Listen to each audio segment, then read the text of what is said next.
높고 낮은 땅 위에 죄범한 영혼 구하려 그 아들 보내사 화목제로 삼으시고 죄 용서하셨네.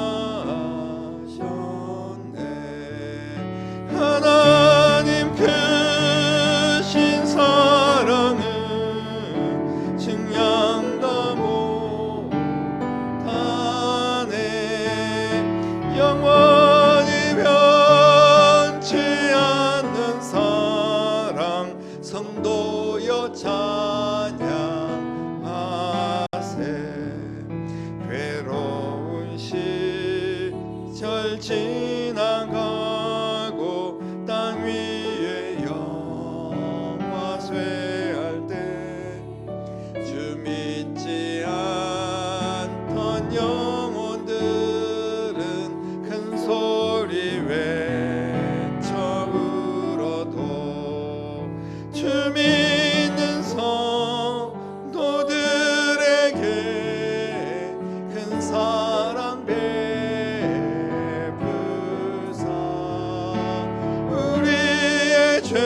잠언 15장 1절부터 8절까지 우리 함께 한 목소리로 하나님 말씀을 선포하도록 하겠습니다.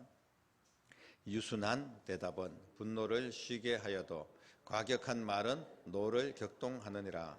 지혜 있는 자의 혀는 지식을 선히 베풀고 미련한 자의 입은 미련한 것을 쏟느니라.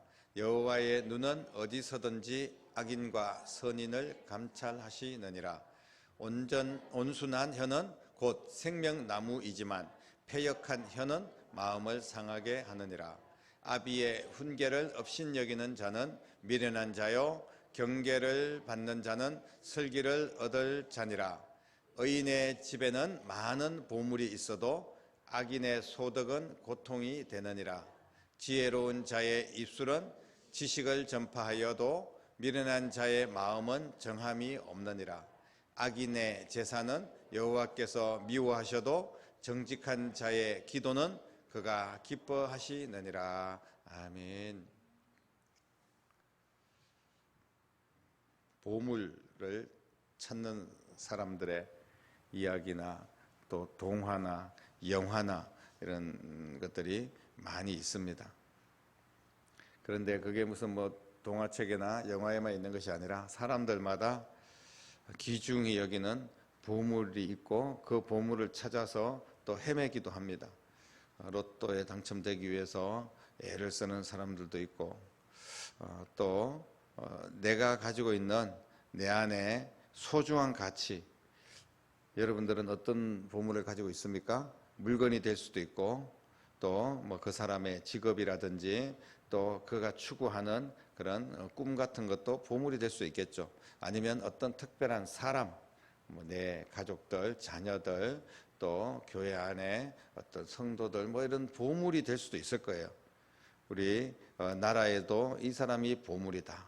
또 우리가 요즘 국가대표 축구 선수들이 싸움도 하고 이래가지고 많은 또 논란이 되기도 했습니다만은 우리나라에 이런 훌륭한 보물 같은 선수가 있다. 축구든 또 아니면 어떤 종목별로 그렇게 뛰어난 선수들을 정말 보물 같다 이렇게 이야기도 하기도 합니다. 그런데 오늘 6절 말씀을 보니까 의인의 집에는 보물이 많다 이렇게 이야기를 하고 있습니다. 의인의 집에 보물이 있다. 우리 6절 말씀에 많은 보물이 의인의 집에 있다고 이야기를 하고 있는데 의인의 집이란 도대체 어떤 집인가? 그럼 우리가 의인의 집이면 우리 집에도 보물이 많이 있어야 되는 거 아니겠습니까? 이 집은 어디에서 이런 많은 보물을 가져왔을까요? 잠언 15장을 우리가 읽다 보면 반복적으로 강조하는 그런 말씀이 있어요. 그 말씀을 우리가 찾아보면 어떤 말씀이냐 하면 우리의 혀에 대한 이야기가 많이 나옵니다. 보물과 혀, 혀라고 이야기하면 말을 이야기하는 거겠죠. 그렇다면 보물과 우리가 하는 말이 무슨 연관이 있을까요? 깊은 연관이 있습니다, 여러분. 오늘 성경은 우리에게 어떤 보물, 너 보물 하나 가져가라 이걸 말씀하시는 게 아니라 우리의 말을 어떻게 하느냐에 따라서 그 집에 보물이 많이 있을 수도 있고 없을 수도 있다는 겁니다. 요즘 정치인들 너무 바쁩니다. 총선을 앞두고 말이 너무나 많이 있습니다. 그런데 자칫 잘못해서 말 실수 한번 하면 그냥 미끄러질 수 있기 때문에 되게 또 조심하기도 하는데 또 조심한다고 되는 게 아니라 터진 입이니까 그냥 무슨 말이 그냥 튀어나오는 거예요. 그래서 상대방을 주로 비방하고 또 너무나 과격한 말들을 하고 이럴 때 그 상대방을 깎아내리는 것이 아니라 그 말들 때문에 자기가 깎아내려진다는 사실을 우리가 알아야 되거든요. 오늘 말씀을 통하여서 보면 하나님이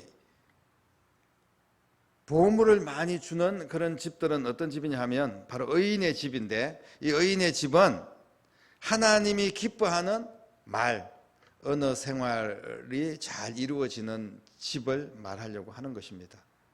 그러면 의인의 집에는 어떤 보물이 있을까요? 말을 잘하는 집. 말을 잘하면 그 집이 의인의 집이고 오늘 말씀하시는 이 의인의 기준은 그렇습니다. 그리고 또 그런 집들에게는 보물이 많이 있다는데 만약에 그렇게 우리가 말 잘하고 그렇게 의인으로 하나님께서 우리를 축복하신다면 어떤 보물이 있을까요? 오늘 말씀해 보니까 돈도 아니고 골동품도 아니고, 만약에 그런 것들이 보물이라면 그런 집에 재산이 많이 쌓여 있다, 고려청자 몇백 년, 몇천 년 된 것이 있다, 이런다면 그것은 의인의 집이라고 이야기를 하지 않을 겁니다. 골동품의 집이라고 이야기하겠죠. 의인의 집이란 우리가 생각하는 것과 아주 특별히 다른 그런 존재가 있다는 거예요. 그것이 무엇입니까? 오늘 5절 말씀에 이렇게 말씀을 하고 있는데, 아비의 훈계를 업신여기는 자는 미련한 자고 경계를 받는 자는 슬기를 얻을 자니라 라고 말씀하고 있습니다. 이 말씀은 의인의 집에 있는 보물과 상당한 연관이 있는데, 아마도 의인의 집에 있는 보물은 어떤 물건이 아니라 아비의 훈계와 징계를 통하여서 보물 같은 믿음의 아이로 성장하는 그런 집의 자녀들을 이야기를 하고 있는 거예요. 훈계와 징계를 받아들이고 그 훈계와 징계를 슬기롭게 자신의 삶에 활용할 수 있는 그런 자들, 그런 자녀들이 있다면 그 자녀가 바로 보물이라는 겁니다. 사랑하는 성도 여러분, 하나님께서 가장 귀중하게 여기시는 보물은 뭐냐 하면, 의인의 집에서 부모의 바른 교훈으로 성장하고 그리고 내일 하나님 나라의 주역이 될 그런 자녀들, 보물 중에 최고의 보물로 하나님께서 지금 말씀하고 있는 줄로 믿습니다. 예를 들면 집도 마찬가지지만 나라도 마찬가지고 학교에도 마찬가지고 교회도 마찬가지입니다. 선생님의 말씀을 통하여서 그 아이가 그 말씀을 잘 듣고 바르게 성장하고, 교회에도 목회자의 말씀을 통하여서 그 영양분을, 영적인 영양분을 공급받아서 또 잘 성장해서 믿음의 반석 같은 믿음의 사람들이 되고, 그리고 또 우리의 다음 세대, 우리 아이들을 교사들의 그 말씀과 기도와 사랑으로 그 아이들이 정말 보물처럼 잘 자라야 되지 않겠습니까? 이게 다 연결되어 있는 겁니다. 왜 우리 집 애들은 저럴까? 우리나라는 왜 백성들은 이 모양 이 꼴일까? 왜 성도들은 저럴까? 왜 학교에서 우리 애들은 이 모양일까? 라고 우리가 생각하기 전에 먼저 위에서 내가 부모로서 과연 또 내 남편은 왜 저럴까라고 이야기하기보다는 내가 남편한테 무슨 말을 하고 살았는지, 내가 내 자식들한테 어떤 말로 오히려 상처를 주고 고통을 주고, 그리고 그 모든 어려움을 혹시 우리가 말로 하지는 않았는지, 이런 것들을 돌아봐야 된다는 거예요. 교회에서도 마찬가지고. 그 보물같이 자라는 아이들을 보면 부모님이 어떤 윽박지르고 거침없이 욕을 해대도 그걸 다 징계로 받아들이고 그렇게 잘 자란다는 의미가 아니에요. 오늘 부모의 징계를 받는 자라는 의미는 부모도 부모로서의 올바른 말을 잘 해야 된다는 겁니다. 그렇게 했을 때 그 자식은 또 그 말씀을 잘 받아들이고, 이렇게 해서 위에 가르치는 자와 또 아래에서 배우는 자, 위에 부모와 아래 자녀들이 상호 하나님의 말씀 안에서 잘 세워져 가는 것이 바로 의인의 집이고, 바로 그 밑에서 자란 아이들이 보물이 된다는 것을 말씀을 하고 있습니다. 의인의 집에서 지혜를 통하여 성장한 자들, 이런 지혜로운 자녀들이 이 시대의 보물인 줄로 믿으시기를 바랍니다. 우리 교회에서 교사들을 통하여서 귀한 말씀으로 잘 양육받아서 다음 세대, 믿음의 세대로 세워질 귀한 아이들이 우리 교회의 보물인 줄로 믿으시기를 바랍니다. 그래서 하나님께서는 우리의 자녀들이 이 시대의 보물이 되기 위해서 의인의 집에서 꼭 명심해야 될 것이 있다는 것을 말씀을 하고 있는 거예요. 명심해야 될 일이 있습니다. 그것이 무엇입니까? 유순한 대답은 분노를 쉬게 하여도 과격한 말은 노를 격동하느니라 라고 말씀하고 있습니다. 무슨 말씀입니까? 부드러운 대화가 필요하다는 거예요. 너무나 과격하고 자기 마음대로 그냥 이야기하고, 그 아이들이 무슨 죄가 있습니까? 뭐 아이들을 우리가 하나님께서 아이들을 우리에게 주실 때 분풀이 하려고 주신 건 아니지 않습니까? 내가 나가서 다른 데서 화가 날 일이 있으면 왜 내 자식들한테 내 가족들한테 다 퍼붓습니까? 그런 아이들이 보물로 자랄 수가 있겠습니까? 유순한 대답, 지혜로운 교훈과 징계는 지혜로운 대답을 이끌어내는 거예요. 부모는 일방적으로 어느 폭력을 하고 마음대로 아이들을 유린한다면 자녀들의 내일이 어둡고 불안해질 수밖에 없습니다. 그래서 우리가 흔히들 이런 말을 많이 하지 않습니까? 그 자식은 부모를 보면 알 수 있다. 아이가 너무 막 산만하고 예를 들자면 막 말이 거칠고 막 나와서 그냥 아무에게나 막 욕을 하고 이러면 부모한테 보일 가능성이 많습니다. 유순한 대답이 오고 가는 대화는 어느 폭력을 예방할 수 있다는 것을 말씀을 하고 있는 귀한 말씀입니다. 그리고 2절 말씀에 지혜 있는 자의 혀라고 말씀을 하시면서 지혜롭게 대화를 하라는 겁니다. 내 입맛에 맞지 않는다고 내가 생각하고 있는 대로만 이야기를 일방적으로 끌고 간다면요, 그것은 지혜 있는 혀가 아닙니다. 아무 말이나 하는 것이 아니라 서로에게 유익이 되고 서로의 입장을 좀 생각하고 들을 줄 알고 그리고 서로의 필요를 채워줄 수 있는 그런 말을 해야 될 줄로 믿습니다. 대화를 통하여서 부모의 훈계와 교훈을 드러내기를 원합니다.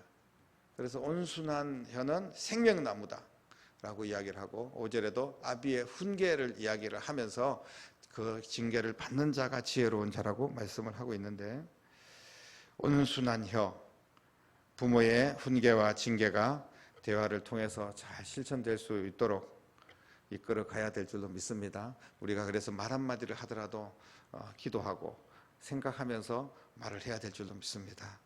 예수님께서 어린아이 한 명을 데려다가 천하보다 귀하다 이렇게 말씀을 하셨지 않습니까? 오늘 우리는 이 애들이 앞으로 자라서 뭐가 될까 걱정이 많습니다. 학교 교육이 잘못됐다, 정책이 잘못됐다, 그리고 아이도 안 놓고 아이들 몇 명 없는 데다가 몇 명 없는 아이들조차도 그냥 뭐 게임에 중독돼 있고 그냥 자기만 아는 이기주의고 애가 한 명밖에 없고 많아야 2명이고 물론 더 많은 가정도 있지만 점점 더 아이를 안 놓는 추세고, 이러다 보니까 이 아이들이 앞으로 자라서 우리가 나이가 들고 우리가 죽고 난 뒤에 이 나라는 도대체 어디로 흘러갈까, 이런 걱정들을 사실 누구나 하고 있을 거예요. 그런데 그게 무슨 나라의 정책의 책임입니까? 그 아이의 책임입니까? 가장 하나님께서 지켜보고 눈여겨보고 계시는 것은 바로 부모의 역할입니다. 내가 어떻게 하냐에 따라서 그 아이가 그래도 먹고 자는 거 네가 뭐 아무리 어린이집에 맡기고 뭐 학교에다 맡기고 요즘 무슨 뭐 넓은 교실이다 돌봄 교실이다 있어도 아이들을 그래도 근수하고 주말에 함께 해야 될 사람은 부모 아닙니까? 부모가 신앙으로 바로 서고 기도하고 말씀 안에서 바른 언어를 하고, 뭐 학교에서는 사실 어떻게 보면 막 폭력적인 언어를 막 선생님이 하고 이럴 가능성은 거의 없습니다. 사실 거의 아이들이 뭔가 잘못되는 그런 언어의 폭력을 받고 이런 것이 가정에서 일어날 가능성이 많다는 거죠. 그렇기 때문에 우리가 가정에서 정말 온 천하보다도 소중한 이 아이들을 믿음 안에서 말씀 안에서 또 내 인격과 내 온순한 혀를 통하여서 잘 아이들을 양육해야 될 줄로 믿으시기를 바랍니다. 사랑하는 성도 여러분, 여러분들의 보물은 무엇입니까? 함부로 버려두고 함부로 다루고 함부로 막 말하고 이러면 그것은 보물이 아닙니다. 누가 보물을 함부로 막 내팽개치고 그러겠습니까? 여러분의 가정에 보물이 있다는 사실을 알고 계십니까? 내 가정에 주신 내 자녀들, 세상 어느 것과 비교할 수 없는 보물인 줄로 믿으시기를 바랍니다. 지금까지 여러분들이 그 보물을 어떻게 관리하고 있었습니까? 보물인지도 인식하지도 못하고 방치하는, 아무렇게나 취급하고 그냥 세상 사람들만 만나는 사람들에게도 하지 않는 그런 말들을 혹시 내 자식들에게 막 떠들고 그 자식들이 상처를 받고 이런 일들은 없습니까? 아니면 너무나 애지중지하면서 이 보물이 너무 소중하기 때문에 오히려 그 보물을 망치는, 다시 말씀드리면 올바른 훈계조차도 하지 않고 오냐 하면서 그렇게 키우지는 않습니까? 오늘 여러분들의 생각을 다시 한 번 더 정리하고 어떻게 가정을 세워나가야 될지, 내 자녀들 또 우리 교회에 있는 다음 세대 아이들을 어떻게 세워나가야 될지를 한번 고민하고 기도해야 될 그런 시간인 줄로 믿습니다. 오늘 우리의 보물들이 훼손되고 깨지고 소중한 가치가 무너지고 있는 이 시대에 우리는 지금 살고 있습니다. 하나님께서는 내 가정의 아이들, 세상에서 가장 귀한 보물로 여기시고 이 보물들이 세상에서 가장 귀하게 하나님 나라를 위해서 가장 소중하게 사용되기를 원하고 계시는 줄로 믿으시기를 바랍니다. 가장 먼저 부모들의 자녀를 향한 태도가 분명히 달라져야 됩니다. 내 자녀가 하나님이 주목하시는 보물이다. 그리고 내게 가장 소중한 보물로 하나님이 주셨다는 그 인식, 그 믿음을 우리가 가져야 됩니다. 다시 말씀드리면 자녀들을 귀하게 여겨야 된다는 거예요. 부모의 욕심에 앞서서 보물을 깨트릴 수도 있다는 사실을 우리는 반드시 기억해야 됩니다. 이런 부모의 자녀들은 우리 주변에서 얼마든지 많이 볼 수가 있어요. 그 자녀들이 그렇게 이상하게 잘못되어 가는 길을 갈 때 가장 사실은 하나님께서 먼저 그 원인을 찾는 것은 아마 가정이고 부모라고 저는 생각을 합니다. 자녀들을 향한 말을, 그 혀를 고치는 여러분 되시기를 주님의 이름으로 축복합니다. 자녀들뿐 아니라 여러분들의 관계 속에, 특별히 교회 안에서 새가족들이라든지 아니면 또 우리가 가르치는 교사들은 아이들이라든지 우리의 다음 세대 아이들이라든지 그리고 또 뭐 구역이라든지 또 우리가 또 어르신들을 대할 때, 또 어른들은 젊은 사람들을 대할 때 이런 모든 모습들 우리가 그 언어를 새롭게 해야 됩니다. 아비의 훈계와 징계는 지혜로운 혀로 시작된다고 주님은 말씀하고 있습니다. 특별히 자녀들에게 더욱 그리해야 됩니다. 자녀의 고민과 생각을 함께하는 지혜로운 부모가 될 수 있기를 축복합니다. 부모들의 경험은 이런 경우 종종 중요한 대화의 통로가 될 수가 있습니다. 나 때는 이랬는데 너는 왜 이 모양이냐고가 아니라 내가 가지고 있는 소중한 경험들을 자녀들에게 온순한 혀를 통하여서 잘 말할 수가 있다는 겁니다. 먼저 마음을 열 수 있도록 사랑과 관심을 가지고 부모들을 신뢰할 수 있는 그런 자녀들이 될 때 어떤 격려도 또 때로는 어떤 훈계도 자녀들이 받아들이지 않겠습니까? 힘들고 지친 자녀들은 자신이 보물인지도 모르고 그렇게 살 때가 많습니다. 왜 나는 이렇게 이럴까? 우리 집은 이 모양일까? 나는 왜 공부를 못할까? 나는 못생겼을까? 나는 왜 우리는 돈이 없을까? 나는 뭐 이렇게 좋은 대학을 못 갔을까? 이러면서 상대적으로 어떤 사람들을 보면서 위축될 수가 있거든요. 자녀들은. 그런 자녀들에게 부모님들이 축복의 통로가 되어야 될 줄로 믿습니다. 자녀들을 말로 축복을 해주시기를 바랍니다. 네가 가장 소중한 자야. 네가 우리 집의 보물이야. 이거를 그냥 아예 세뇌가 되도록 계속해서 좋은 말을 하면서 정말 너는 잘 될 거야. 너는 하나님의 거룩한 자녀야. 너는 예수님의 피값으로 산 너무나 소중한 보물이야. 우리 가정에서도 네가 최고야. 이런 것들을 계속 우리가 심어줄 때 그 자녀들은 자존감이 높아지고 정말 내가 우리 가정에, 우리 교회에 정말 보물이구나 이렇게 생각하면서 그 모든 말이나 행동들이 달라질 수밖에 없는 거예요. 하나님은 내 자녀를 향하여 분명히 기대를 가지고 있습니다. 사실 이렇게 말만 하는 것이 아니라 실제로 내 자녀들이 보물이에요. 여러분, 교회 안에 성도들의 자녀들이 얼마나 보물입니까? 이 아이들이 믿음으로 잘 자라야만이 우리의 다음 세대의 소망이 있는 겁니다. 이 시대에 보물로 사용하시려고 지금도 주님께서 지켜보고 계시고 부모들의 역할을 기대하고 있는 줄로 믿으시기를 바랍니다. 오늘 말씀해 보면 8절에 이런 말씀이 나옵니다. 악인의 제사는 여호와께서 미워하셔도 정직한 자의 기도는 그가 기뻐하신다라고 말씀하고 있는데, 이 악인의 제사는 뭐냐면 부모님들의 잘못된 예배입니다. 부모들이 예배를 제대로 잘못되게 드리고 있어요. 이게 악인의 제사라고 볼 수 있습니다. 그러면 하나님께서 미워하신다, 이 말은 부모들이 어떤 예배를 드리냐에 따라서 내 자녀들에게도 분명히 영향이 있다는 것을 말씀을 하고 있어요. 내 자녀들이 부모님들의 경건을 따라서 보물로 쓰임받게 해야 될 줄로 믿습니다. 악인의 제사는 여호와께서 미워하신다고 했습니다. 부모가 먼저 바른 예배를 통해서 자녀를 축복하고, 그래서 그 축복을 하나님께서 기뻐하셔서 그 자녀들도 세워지는 거예요. 자녀들은 부모를 보고 배우는 겁니다. 예배 생활, 또 어떻게 헌신하는지, 어떻게 헌금을 드리는지, 어떻게 전도를 하는지, 어떻게 섬기는지, 이런 것들을 다 자녀들은 부모를 보고 배우는 거예요. 누구 보고 배우겠습니까, 여러분? 사랑하는 성도 여러분, 우리가 명심해야 됩니다. 여호와를 경외하는 것이 지혜의 훈계고 겸손이 존귀의 앞잡이다. 읽지 않았지만 33절 말씀인데, 이 시대에 내가 보물이 돼야 됩니다. 먼저 내가 보물이 되고, 그리고 내 자녀들을 보물되게 해야 될 줄로 믿으시기를 바랍니다. 내 입술부터 고치고, 내 신앙의 어떤 모든 삶의 모습부터 잘못된 것이 있으면, 더 발전되어야 될 것이 있으면, 하나님께서 내게 주신 말씀 안에서 내가 어떻게 행해야 될 일들이 있으면 그렇게 우리가 고쳐나가야 됩니다. 그럼으로써 자연스럽게 가정에 가서도 올바른 예배를 이야기할 수 있고, 어떻게 기도해야 된다고 말할 수 있고, 그 자녀들에게 정말 예수님의 사랑을 이야기할 때 그 자녀들에게 스며드는 거예요.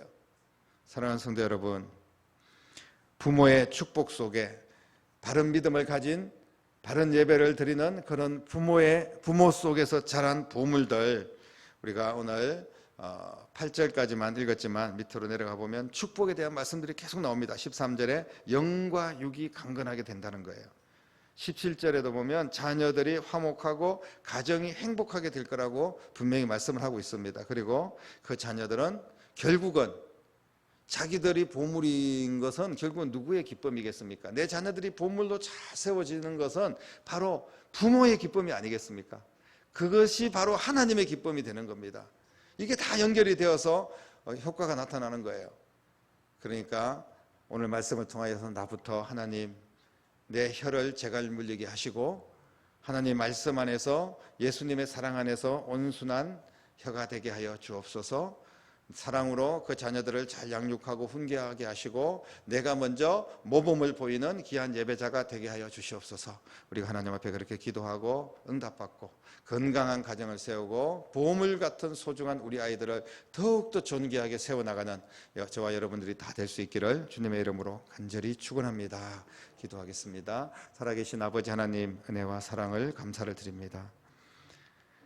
우리가 만나는 사람들, 특별히 교회의 성도들을 한 사람 한 사람은 예수님께서 피로 값주고 사신 귀한 보물인 줄로 믿습니다. 그리고 하나님께서 우리에게 선물로 주신 우리 가정의 자녀들, 가족들은 우리의 인생의 소중한 보물인 줄로 믿습니다. 아버지, 그 보물을 믿음 안에서, 예수님의 사랑 안에서 잘 다루게 하시고, 그리고 그 보물이 잘 성장하여서 앞으로 위대한 하나님의 나라를 세워나가는 축복의 일꾼들로 성장할 수 있도록 저희들을 축복의 통로로 사용하여 주시옵소서.